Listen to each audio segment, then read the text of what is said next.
Hola, hola, Hola. hola. Qué lindo que podamos compartir este espacio. Todos los que estamos aquí, en verdad, para mí un enorme gusto tener la posibilidad, la oportunidad que nos da la organización del Congreso Americano de Mediación en poder discutir, en poder charlar, en poder debatir alrededor de una temática que a todos los que estamos aquí, todas las que están aquí conmigo, nos es afín.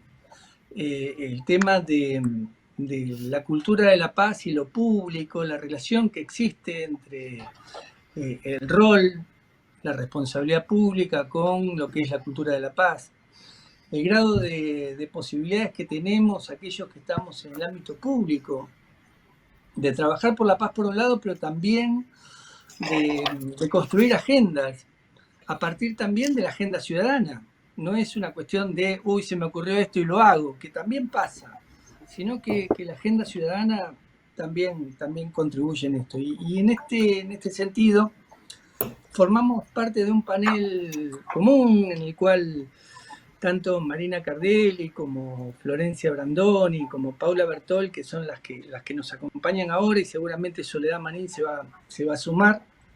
Hay un problemita técnico con Soledad por ahora, no se ha podido sumar, lo está intentando hacer.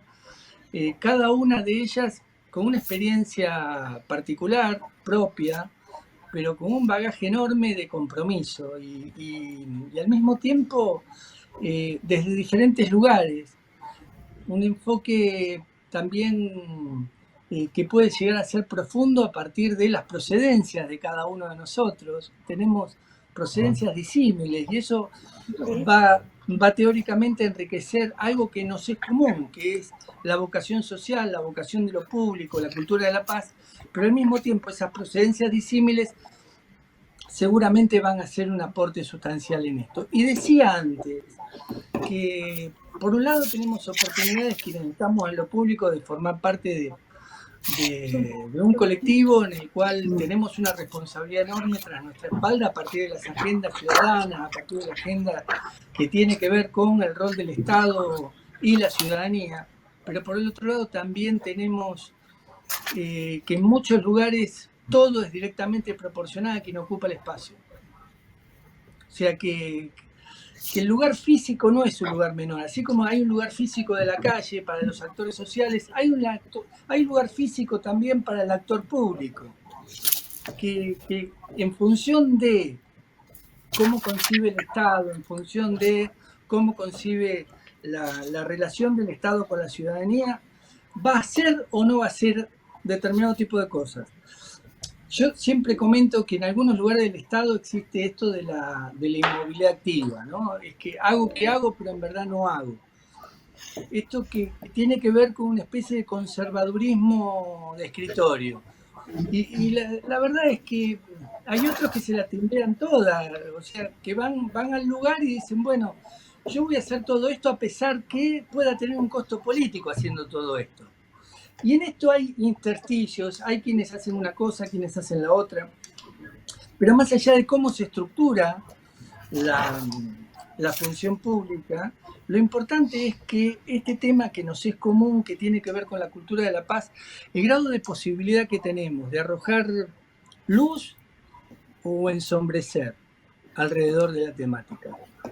Y por eso se nos ocurrió hacer este panel que tenía que ver con lo público y la cultura de la paz y que creo que por el perfil de cada uno de nosotros lo vamos a poder llevar adelante con buen talante, con buen gusto. Así que bueno, si Florencia se atreve que arranque y empezamos a charlar, vamos a charlar un ratito cada uno, después vamos a conversar entre nosotros, luego vamos a leer mensajes. Un placer enorme poder compartir con profesionales de la talla de las que estoy compartiendo acá y aparte son amigas, así que un gusto. Bueno, muchísimas gracias.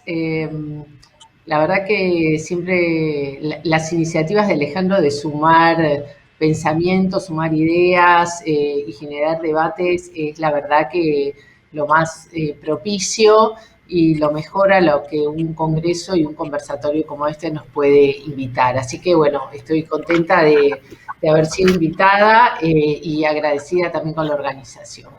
Bueno, voy a tratar de resumir en algunos puntos cuál es el tema que me gustaba incorporar con ustedes. Pensando en cuál es el compromiso público y qué puede aportar a la cultura de paz, básicamente lo que yo quería traer a esta mesa para poner en agenda de alguna manera es que ¿cómo podríamos hablar de paz si no incorporamos la voz y la participación activa de las mujeres? ¿No? Hay ahí, me parece que alrededor del compromiso de lo público con la cultura de paz, hay una asociación directa con la agenda de igualdad de género. ¿Por qué? El movimiento feminista que tiene más de, digamos, iniciado en los años 70, por lo menos en nuestro país y en algunos países cercanos de la región también, ha tomado mucho impulso los últimos 5 o 6 años, en Argentina especialmente a partir del movimiento de Ni Una Menos, ¿no? Grupo de mujeres a las que se sumó grandes multitudes para reclamar por la preservación de la vida y en contra de los femicidios de las mujeres, se sumaron y dieron una gran visibilidad a las cuestiones de la diferencia de igualdad entre hombres y mujeres en todas las áreas de la vida social, ¿no? En la educación, en el nivel educativo que las mujeres y los hombres alcanzan, en los desarrollos de carrera, en los lugares de liderazgo que pueden o no pueden alcanzar, en las formas del trabajo asalariado y en los últimos tiempos, especialmente las cuestiones vinculadas con el trabajo doméstico y el cuidado, lo que llamamos el trabajo no remunerado, ¿no? Que afecta a todas las mujeres de las clases sociales. De todas maneras, no todas son afectadas de la misma manera.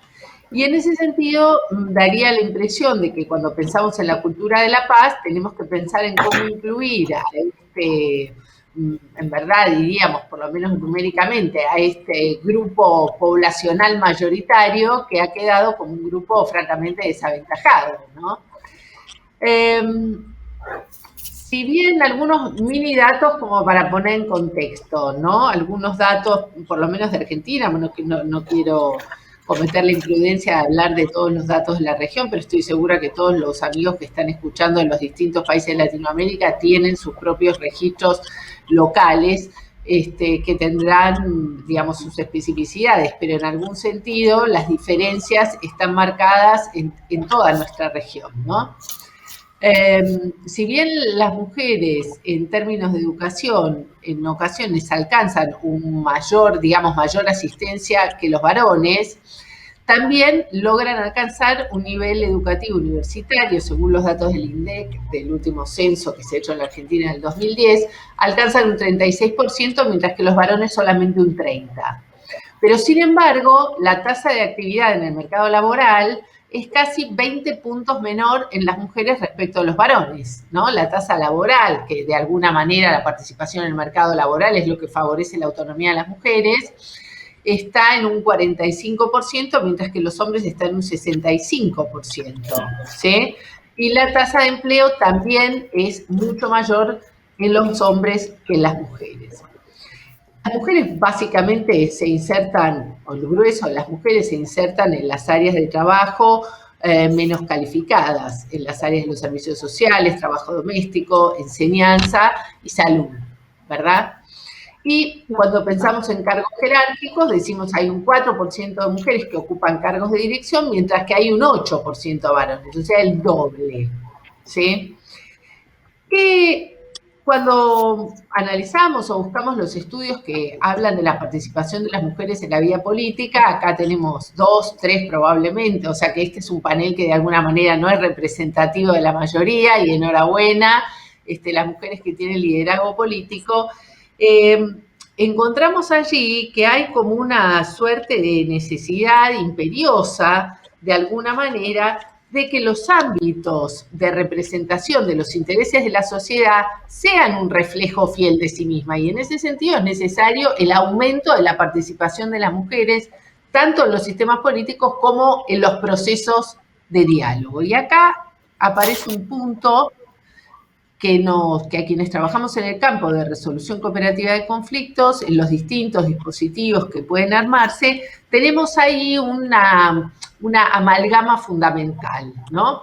Y hay una herramienta jurídica muy interesante para pensar en este punto, que es la resolución 1325 de Naciones Unidas del año 2000, que de alguna manera instituye, es un hito, digamos, en el desarrollo del feminismo, porque instituye y le da legitimidad a las mujeres como protagonistas de los procesos de paz y como víctimas de guerra.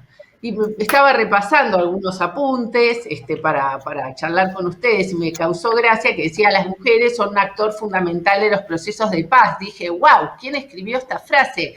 Las mujeres somos actrices fundamentales. Digo, hay ¿cierto? Hay un femenino de ese, efectivamente, de ese sustantivo que debería representarnos mejor.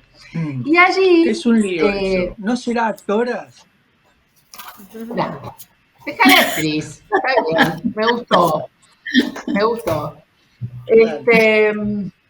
Y en ese sentido, digamos, ahí hay un reconocimiento del rol fundamental de las mujeres para la construcción de paz, pero también en relación a cómo las mujeres padecemos los procesos de guerra y o los procesos de conflictividad social. Ustedes dirán, bueno, hemos conversado mucho con la gente de Naciones Unidas, con ALMA. Bueno, ¿cuál es la agenda hoy para los países o las regiones que no tienen escenarios de conflictos armados, ¿no? Y ahí hay todo un universo de conflictos de alta conflictividad social que todos nuestros países viven y donde las mujeres especialmente están expuestas a dos factores que resultan fundamentales y diferenciales, que tienen que ver con el riesgo, digamos, de padecer violencia contra sí mismas. Y el otro punto importante es el de la falta de representación y participación social y política, ¿no? Y entonces, a mí me parece que hay como ese déficit de participación. Entonces, ¿por qué decimos que es necesario que las mujeres también estén en esa esfera, digamos, en las esferas que tienen que ver con la resolución de los conflictos, micro, medio, macro, ¿no? Porque básicamente es imposible imaginar que, teniendo socializaciones de género muy distintos, los hombres y las mujeres vivan las mismas circunstancias de igual modo, ¿sí?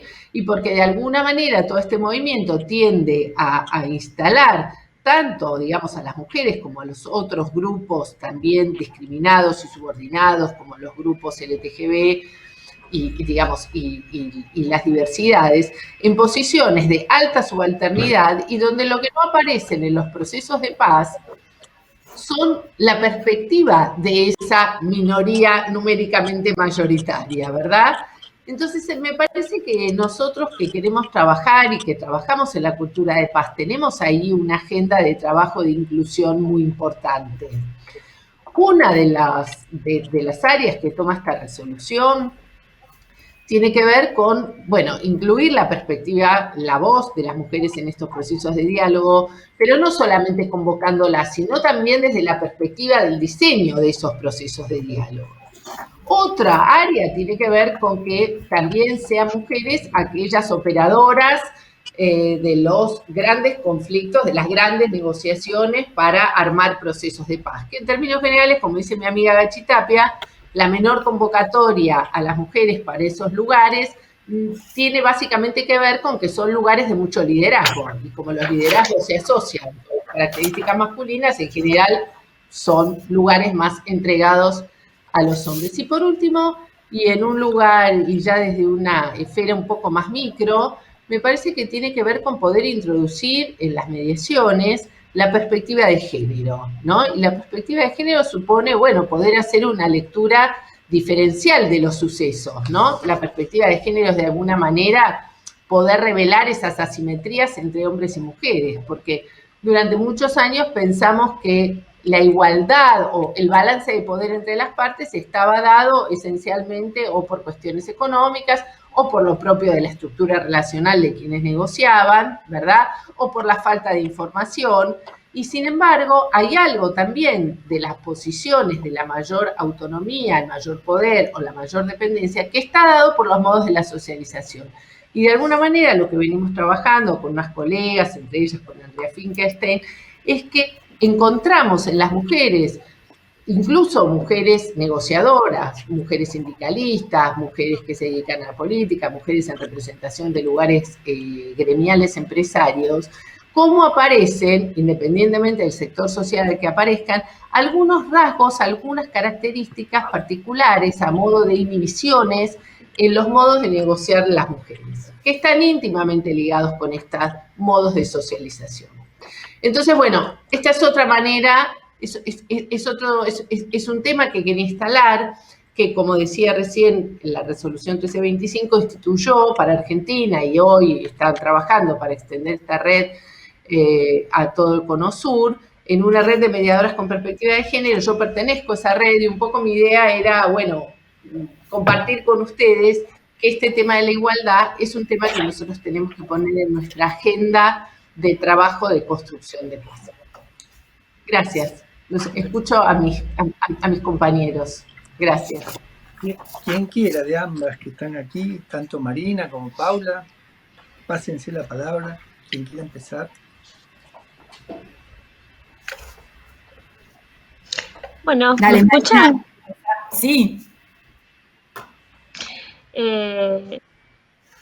A ver, bien interesante lo que planteas, porque justamente tiene mucho que ver también en varios ejes con el campo de acción que me compete, que es el de la asistencia humanitaria internacional aquí en la República Argentina, ¿no?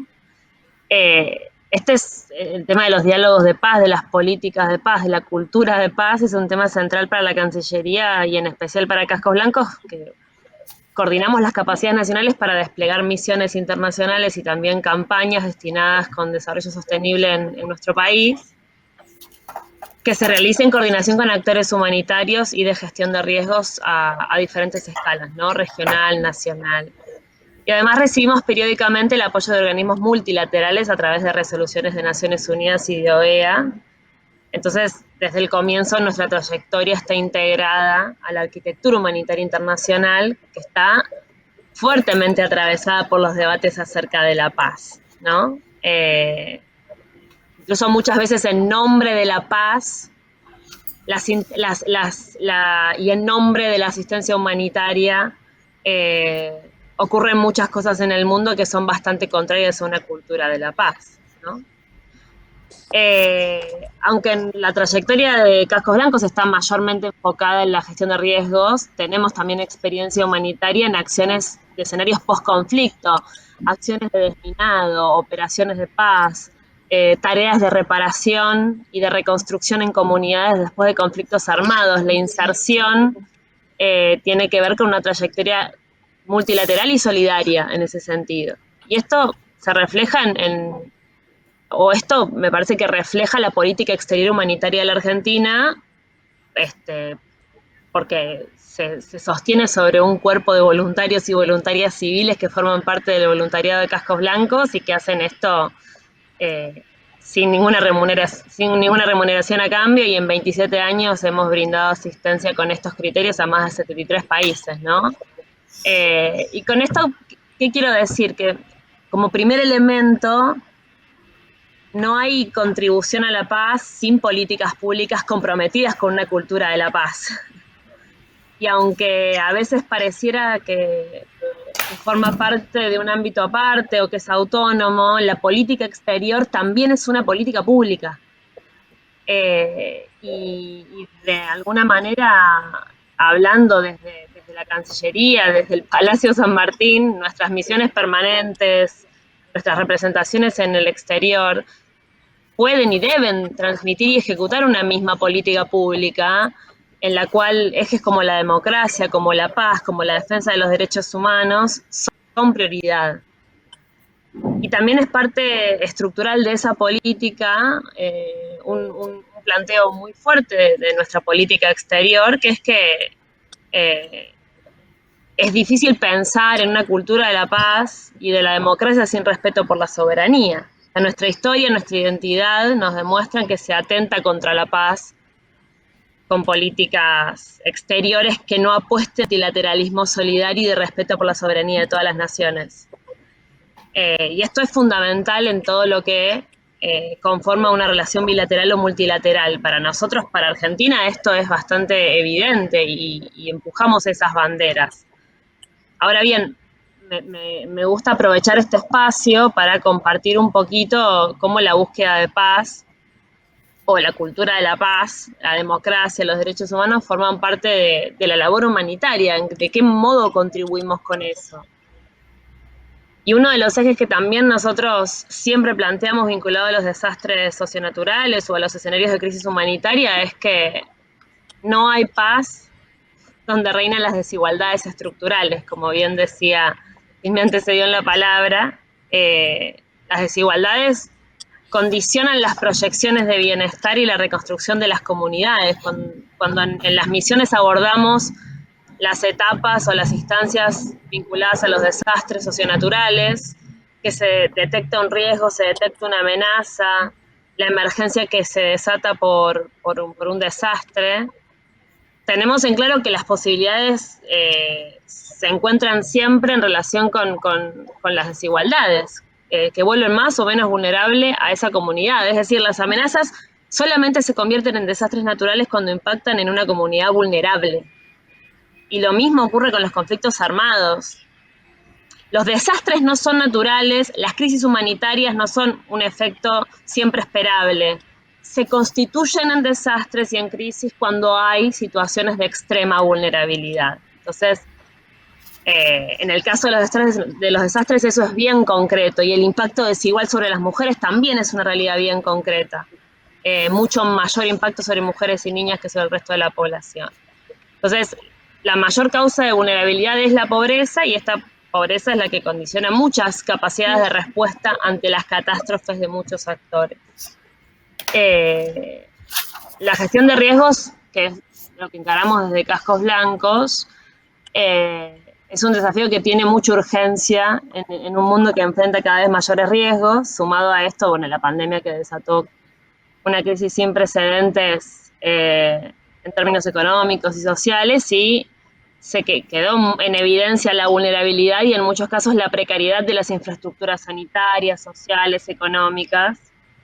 Y la pandemia echó luz sobre esas situaciones de debilidad estructural. En el último informe de la CEPAL, que recién también había números parecidos a los que acabamos de escuchar, creo que se publicó, lo terminé de mirar esta mañana, se publicó en estos días. Los indicadores económicos y sociales de nuestra región muestran brechas estructurales muy acentuadas, y el informe expresa además que la pandemia llevó a que la economía de nuestra región se contrajera como nunca o como no había ocurrido desde los últimos 100 años. En 2020, en todas las subregiones de América Latina, lo conversábamos el otro día con las agencias, aumentó la inseguridad alimentaria por el aumento de la pobreza extrema, y ingresamos por primera vez en muchos años como región al mapa humanitario. Es decir, el escenario de conflictividad creciente es muy importante, y en este contexto nosotros tenemos que tener como criterio para la tarea humanitaria, y creo que como criterio para pensar las políticas públicas, que los territorios de paz también necesitan ser territorios de justicia social. Es difícil pensar paz que no se articule con escenarios de justicia social. En nuestra experiencia, como dije antes, la asistencia humanitaria llega a los escenarios marcados por desastres, o sea, conflictos armados o fenómenos climáticos extremos, y que son además escenarios caracterizados por, como decía antes, la desigualdad y la vulnerabilidad. Entonces, como ya sabemos, la paz no es solamente ausencia de violencia, de conflicto. Existen violencias sociales, culturales, estructurales, procesos muy integrales y muy complejos, y nuestra capacidad de promover la paz también se enfoca en nuestra manera de resolver las dificultades, esas desigualdades y los riesgos en las comunidades. La gestión de riesgos no puede ser solamente, gestionar los riesgos como concepción no puede ser solamente pensar cuáles son los riesgos vinculados a los climas o vinculados a los conflictos políticos, sino los riesgos desde el punto de vista de las desigualdades y, por ejemplo, todo lo que desarrollaron recién respecto de las cuestiones de género. Ese es un riesgo concreto que viven las comunidades, incrementado por esta situación y este escenario. Y en su despliegue, me parece, de estos debates se articulan todas estas cosas. No es una abstracción, sino una construcción concreta. Y para terminar y para cerrar, cuando abordamos estas problemáticas de desastres naturales, de crisis y emergencias, también es imposible pensar en la construcción de paz sin la dimensión de la ampliación democrática como criterio, ¿no? Que me parece que es una meta que tiene que convertirse ante todo en un consenso generalizado. No hay paz sin condiciones de participación política de las grandes mayorías, y ahí me sumo al planteo respecto de la participación política de todos los sectores. Si no existen garantías para la participación, y si el espacio social y el espacio público está atravesado, como dije recién, por las situaciones de injusticia, de desigualdad, concentraciones de poder, o incluso, bueno, políticas injerencistas, desigualdades estructurales, es difícil encontrar escenarios de no conflicto. Y es difícil desplegar políticas vinculadas con la paz. Quizá para nosotros, para los cascos blancos, para las organizaciones humanitarias, siempre llegar a las situaciones de crisis siempre es un escenario que es proclive a desarrollar conflictos, es decir, la desesperación, la falta de una salida, muchas veces la falta de perspectiva de reconstrucción institucional en las comunidades, son escenarios de creación de mayores conflictos. Entonces, incluso los escenarios de mediación y los escenarios de desastres, hasta naturales, implican pensar toda esta complejidad, que no se trata solamente de ausencia de conflictos, sino se trata de ausencia de las condiciones desiguales de desigualdad estructural, que son las que permanentemente reproducen el conflicto.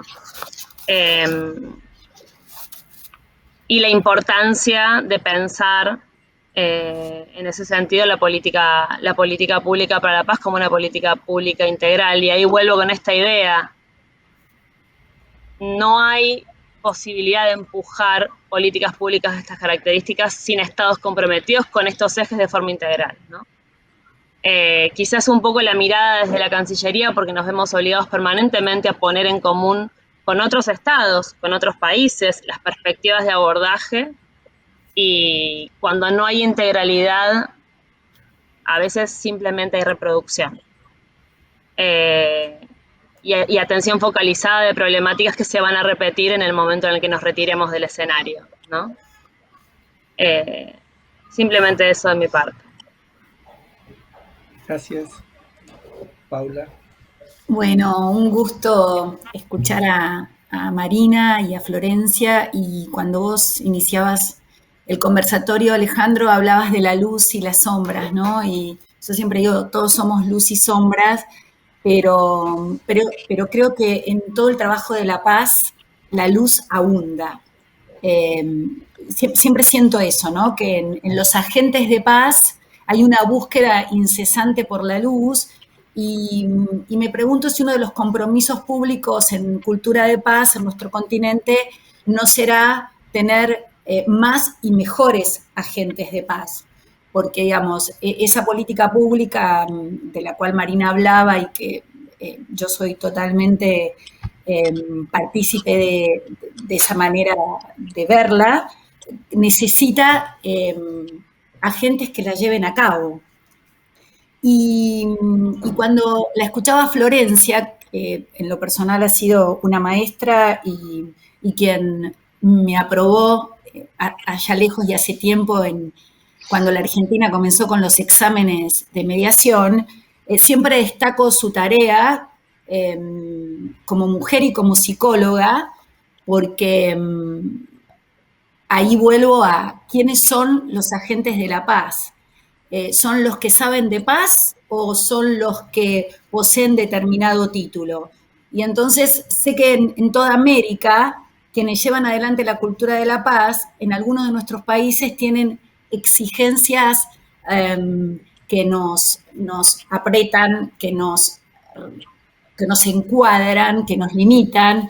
Y creo que esta es una buena oportunidad, porque vos hablabas de ocupar los espacios, y yo creo que hay que ocupar cada vez más espacios en materias de paz, que no nos podemos limitar a determinadas profesiones. Y entonces pienso en la educación. Nosotros en la Argentina tenemos una ley, la 26.892, que nos habla de esto, ¿no? Es una ley del 2013 que promueve la convivencia pacífica, que habla de tratar los temas de conflictividad en las aulas. Y un poco ligando a lo que decía Flor, que hablaba de la importancia de las mujeres en los temas de paz, solo en nuestro país es el 77,7% de los educadores son mujeres. Y vuelvo a esa maravillosa resolución de las Naciones Unidas, que nos tiene como actrices, actoras centrales de los procesos de paz, y creo que en todo el continente hay mucho que hacer en este tema de formarnos y educarnos en la paz. Tener ciudadanos que vivan en una democracia representativa, como tanto lo enuncia la Organización de los Estados Americanos, donde tuve la suerte de ocupar con mucho honor la silla de la Argentina, y ver que trabajar por la paz del continente también lo hace más grandilocuente si nuestros ciudadanos y ciudadanas se forman en la cultura de la paz. Por eso creo que es tan importante que desde muy tempranamente nuestros niños y niñas aprendan a negociar, aprendan el valor de la paz, sean revalorizados, reconocidos, tengan la cultura del diálogo como aquello que los eleva en sus vidas. Y entonces, de ahí que orientar la educación hacia estos criterios que eviten los conflictos, que eviten la discriminación, que nos permitan vivir en la diversidad para aceptar al otro distinto, al otro que no piensa como yo, ¿no? Este tema de alentar la aceptación de distintas perspectivas, me parece que sería un compromiso público en la cultura de paz de cada uno de nuestros países. Y creo que tenemos mucho por hacer, porque aún, como decía al principio, pareciera que solo está reservado para algunos. Creo que también otro déficit de en nuestro continente al menos es que muchos políticos creen que son los únicos aptos para negociar, sin recurrir a quienes también se han formado profundamente en la cultura de paz y que tal vez no militan o no participan activamente de la política. Entonces me parece que es un mundo para abrir, para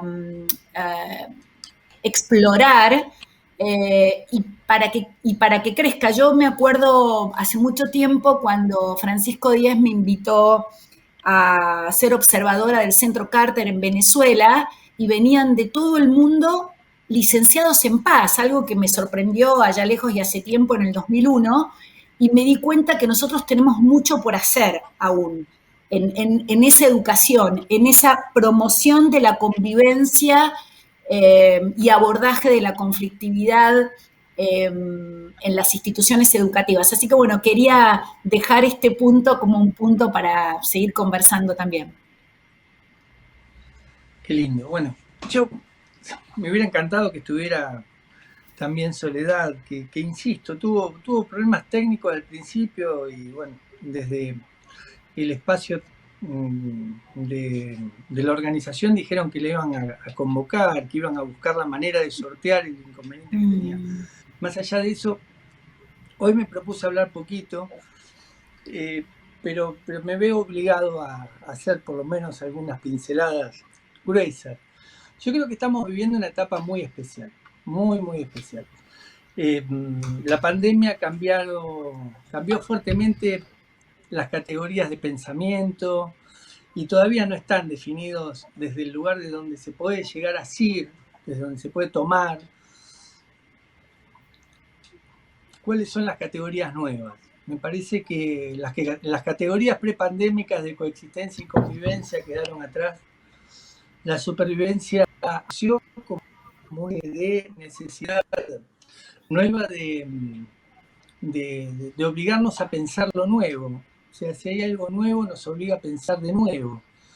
Y pensar de nuevo con las tensiones y fricciones que existen en la política y también en el entramado cultural, no solo en la política, también en el entramado cultural. Me parece que pensar una manera de sociedad posible a partir de esas fricciones que se dan entre los choques de óptica de las democracias. Ustedes hablaban, vos, Paula, decías, hay como una especie de casta política o clase política que cree que solo puede negociar.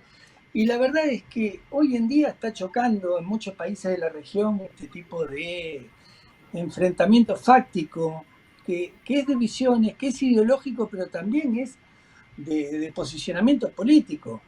El hecho de no abrir canales de participación activa, no darle lugar a la democracia deliberativa, o creer que reprimiendo se puede reencauzar un conflicto, verdaderamente muestra no solo cómo quedó el Estado del Estado a partir de la pandemia, sino cómo ya estaban estructurados los pensamientos filosóficos y los pilares de donde se sostenían los estados a partir de un concepto del orden.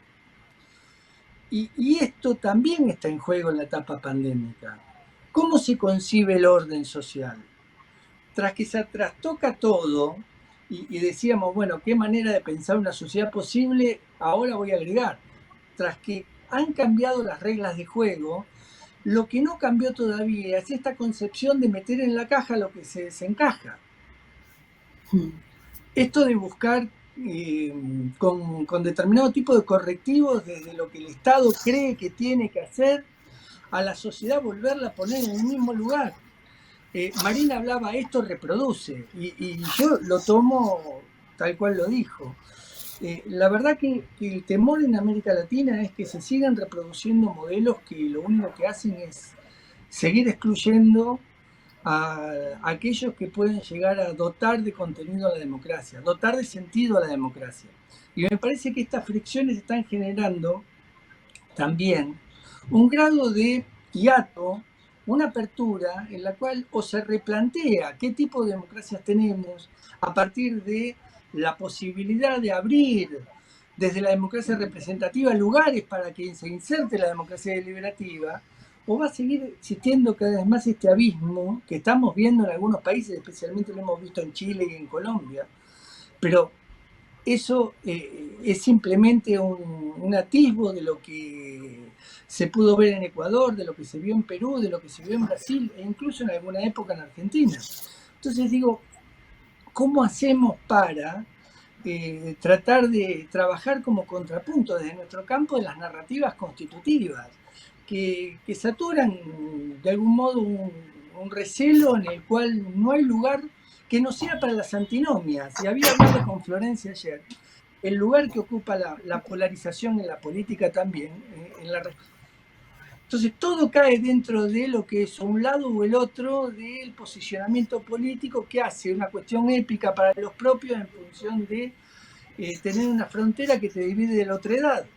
Y esto no hace otra cosa que seguir ahondando que no pueda haber temas comunes que echen más luz todavía, porque si hablamos de cultura de paz y abrevamos a la polarización, difícilmente podamos cambiar las reglas de juego de esos ámbitos que se abren cada vez más dentro de los estadios, que puede llegar a tener los sistemas democráticos contrapuestos, esa democracia representativa versus la democracia liberativa. Entonces, ¿cómo hacemos para achicar la diferencia en la práctica? Y Marina también planteaba el tema de la desigualdad como uno de los temas centrales, y yo lo comparto abiertamente, y las violencias como uno de los temas centrales, y lo comparto, pero creo que es producto también de la acción política, todas las violencias y las desigualdades tal cual se manifiestan.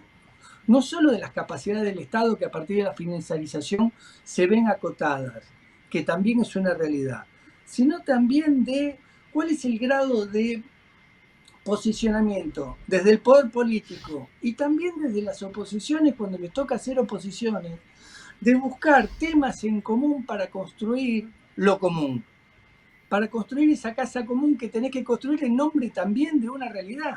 La desigualdad nos ha dejado múltiples sectores afuera. ¿Cómo hacemos para extender un brazo y que verdaderamente esos vulnerados del sistema puedan reintegrarse al sistema? En nombre de lo común, porque creo que esta tiene que ser la agenda común, en definitiva. Florencia nos hablaba de la mujer como una categoría, como una minoría, en verdad lo digo así, cuando es en verdad una mayoría, pero lo digo así en nombre de la discriminación y del patriarcado. Y esa discriminación y el patriarcado no hacen otra cosa que generar no solo una agenda de mujer que está cambiando en el mundo entero, una forma de movilización social, un eje de nuevas posibilidades, una transformación cultural abierta por parte de la sociedad, sino también la necesidad de replanteos de cuáles son las agendas del poder. O sea, hoy las juventudes, la cuestión socioambiental, la cuestión mujer, los movimientos populares le están dando nuevas vidas a la realidad política, y esa realidad política tiene que tener la capacidad de asimilar estas nuevas vidas. Entonces, ¿cómo desde nuestro campo ponemos en marcha una cadena de acontecimientos? Y yo lo pongo en clave de pregunta porque creo que tiene que ver con la cultura de la paz, que genere redes de equivalencia y que esas redes de equivalencia puedan permitir hacer la diferencia. Creo que así se puede achicar la diferencia en la práctica, que así se puede achicar la desigualdad en la práctica, y que ese es el modo en el cual, abriendo las agendas, asimilando la agenda ciudadana y la irrupción de los nuevos actores, actoras y actrices a la vida pública, ese grado de posibilidad la tiene que generar el Estado. Entonces me parece que nosotros tenemos un rol importantísimo desde el campo de la gestión constructiva de conflictos, de sensibilizar actores, de posicionar temáticas y de viabilizar demandas, sobre todo de extender un brazo a aquellos inaudibles, a aquellos que tienen voz, que plantean su voz, pero que esa voz no está inserta dentro de la agenda política. Bueno, por ahí va unas ideas sueltas que traje para poder conversar con ustedes. Y vino Sole Manín, que es un gustazo que estés. Te estábamos lamentando. Estábamos lamentando tu ausencia, Sole. Bueno. Por suerte pude conectar. Sí, teníamos problemas para entrar, pero bueno, acá estoy, llegué por lo menos a tiempo. Un placer estar con ustedes, la verdad, compartiendo este panel. Estamos charlando estamos charlando cada uno de dónde concibe esto de lo público y la cultura de la paz, y hacemos aportes desde nuestras posibilidades. Entonces, contá lo tuyo, y si nos quedan 3 minutitos después conversamos algo. Se nos achicó el espacio, hemos hablado un poquito más de lo que tenemos que hablar. Dale, contá lo tuyo. Bueno, yo estoy a cargo del Ente Nacional Regulador de Electricidad, que es el órgano de control del servicio de distribución de energía eléctrica en el área de concesión de Norte y de Sur y el transporte de electricidad en todo el país. El ente tiene funciones tanto administrativas como regulatorias como jurisdiccionales. Y en el punto que acá nos interesa, yo me voy a focalizar un poco en lo que es la tarea nuestra en prevención de conflictos desde el punto de vista de que yo lo veo respecto a la cuestión administrativa, que es la que se ejercita cuando el usuario o la usuaria viene al ente regulador porque tiene un problema de suministro de energía eléctrica, y nosotros trabajamos para darle una respuesta, una solución que tiene que ver con la correcta prestación del servicio de energía eléctrica y con la aplicación del reglamento de suministro, el correcto cumplimiento de los contratos de concesión. Y nosotros ahí ejercemos una función de dictar un acto administrativo y imponer una multa a la empresa. De algún modo esto ya de por sí disuade a la empresa de intentar mantener una conducta y un servicio de calidad. Evitamos de esta manera que el usuario tenga que acudir a sede judicial, que también nos parece interesante. Y también agrego otra cosa que, bueno, la gestión de la intervención del ENRE, iniciada por Federico Basualdo y ahora continúo yo, estamos profundizando una mirada más abarcativa de los derechos humanos, de los derechos de usuarios y usuarias. Es decir, no solo nos ceñimos al viejo modelo del ente con mayores funciones de regulación, funciones acotadas en tema de reclamos y prevención de conflictos, sino que tenemos una mirada mucho más abarcativa de los derechos y y por lo tanto incorporamos a nuestro análisis no solo este reglamento de suministro, el contrato y la ley 24065, sino que también incorporamos pactos internacionales de derechos humanos que tienen que ver con el acceso a la vivienda digna, porque el suministro de energía eléctrica tiene que ver con garantizar ese derecho, y también la ley de defensa del consumidor, que obviamente es plenamente aplicable a los consumidores y usuarios. Y actuamos de manera conjunta y coordinada con asociaciones de la sociedad civil, con ONG que se vincula con la protección de derechos de usuarios y usuarias. De hecho, tenemos un órgano consultivo dentro del ENRE, que es la CUR, la Comisión de Usuarios Residenciales, que nosotros nos reunimos asiduamente. Yo participo en persona de esas reuniones y tomamos nota de todas las cuestiones que nos marcan la agenda de los derechos de los usuarios y consumidores a partir de lo que estas organizaciones nos dicen. Nos resulta un insumo muy importante para nuestra actividad, escucharlos. Y bueno, también nos hemos escuchado en la audiencia pública, por ejemplo, que se realizó con motivo del ajuste tarifario. Fue una experiencia también muy rica participar en el proceso de audiencia pública. También nos interrelacionamos con los organismos de defensa del consumidor, actuamos conjuntamente en los casos de consumo no registrado con la Secretaría de Comercio Interior, mientras que nosotros reglamentábamos este tema del consumo no registrado que indebidamente aplicaban las distribuidoras. Nos comunicamos a la vez con la Secretaría de Comercio Interior para intentar actuar conjuntamente, y ellos también hicieron imputaciones por el deber de la violación del derecho a la información y por el trato digno del consumidor. De manera que nosotros tuvimos, por un lado, una función reglamentaria estableciendo cómo tenían que actuar las empresas en estos casos, también una acción sancionatoria resolviendo miles de reclamos por el mismo motivo, y a su vez una interrelación con la Secretaría de Comercio Interior que hizo estas imputaciones.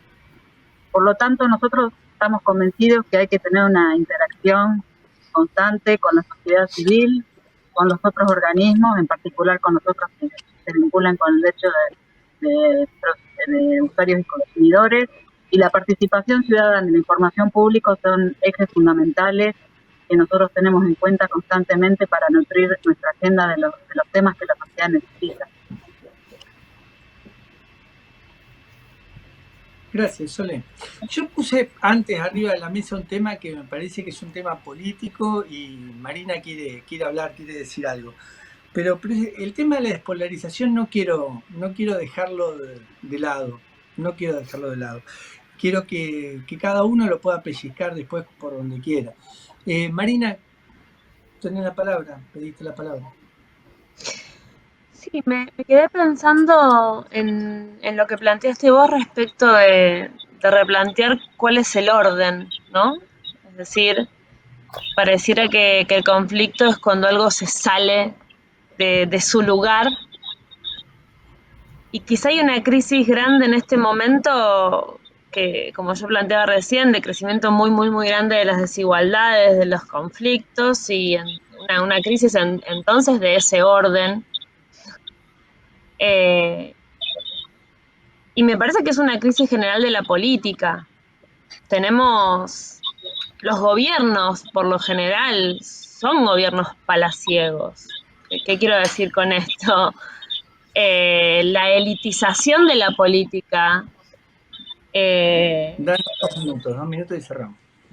Sí, la elitización de la política implica siempre la privatización y quitarle la herramienta de la voz, del protagonismo y de la participación a los sectores más populares, a los sectores vulnerables. Cuando Florencia habla de la feminización de los roles de conducción y de liderazgo en las comunidades, del rol de las mujeres en la mediación, también es el rol de las mujeres en las salidas de la crisis, también es el rol de las mujeres organizando la distribución alimentaria en los lugares donde predominan las situaciones de crisis alimentaria. Es decir, nosotros tenemos en general, me parece, el crecimiento de un protagonismo popular de las comunidades ante muchas situaciones de desigualdad y de conflicto, sobre todo el conflicto sanitario en la región ha implicado un protagonismo de las comunidades para sostener eso es conflicto en la medida en que no hay un orden tradicional que pueda marcarlo en el funcionamiento tradicional de las democracias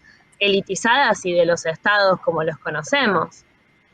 Me parece que hay un debate sobre el funcionamiento de los estados y el funcionamiento de las democracias donde me parece que la cultura del conflicto y la cultura de la mediación es una cultura que está siendo más impulsada por las comunidades que toman protagonismo que por los estados, por más herramientas que quieran desplegar. Y ahí coincido con Paula.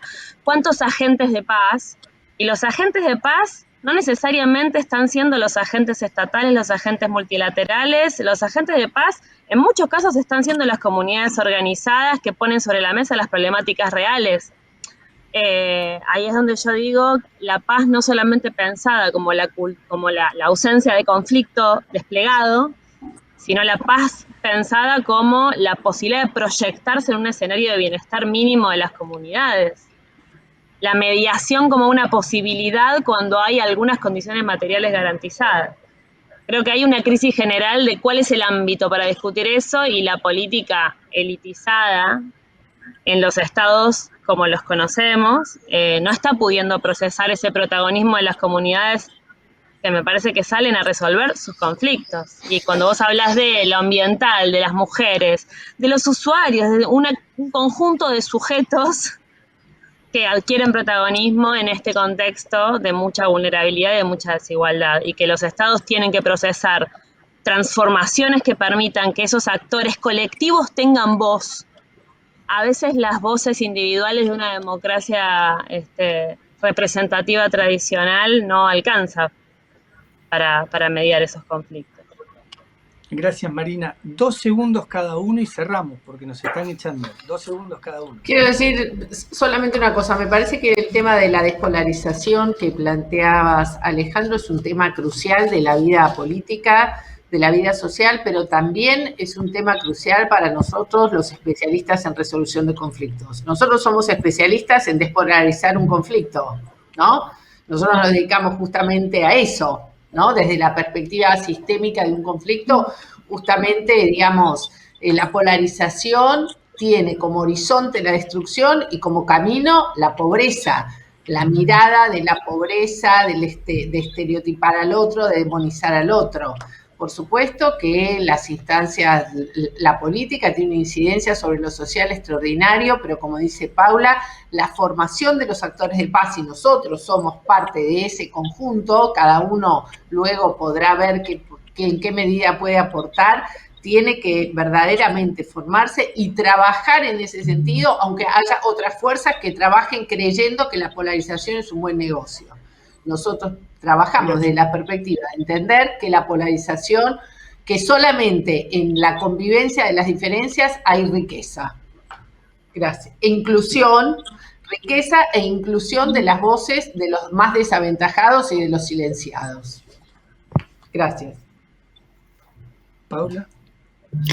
Bueno, yo insisto que la educación para la paz requiere adquirir una serie de técnicas tal vez tan sofisticadas como las herramientas para la guerra, con lo cual tenemos que ser conscientes de ello y poner muchos recursos y mucho más atención, porque obviamente el diálogo entre opuestos o entre los que piensan diferentes nunca ha sido fácil. Así que también quiero dejar una buena noticia que yo viví desde la OEA. El continente, a la Argentina, nos ve como un país de paz, como un país, a pesar de que tanto hablamos de la grieta y nuestras diferencias y nuestras faltas de diálogo, todavía somos observados y admirados por ser un país que no está saliendo a la calle a escalar el conflicto, sino que seguimos siendo un país de paz, y yo abogo porque podamos seguir siéndolo y aumentar cada día más las herramientas para que los diálogos sean fructíferos y tengan buenos resultados. Sole, el último minuto. Bueno, nos queda un minuto. Un placer escuchar lo poquito que pude estar, porque estábamos intentando conectarme, pero bueno, me quedo con las ganas de escuchar las chicas, y Ale también, por supuesto, siempre es un placer.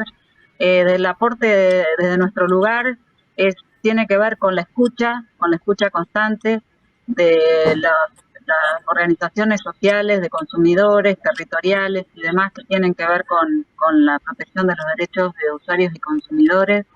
Creo que en eso radica nuestro mayor potencial, en poner en agenda esos temas, estar en actitud constantemente de interacción y escucha, y que deje que la participación ciudadana y la información pública dejen de ser utopías y pasen a formar parte de la cotidianidad de los organismos públicos. Me parece que es un paso muy importante que estamos dando.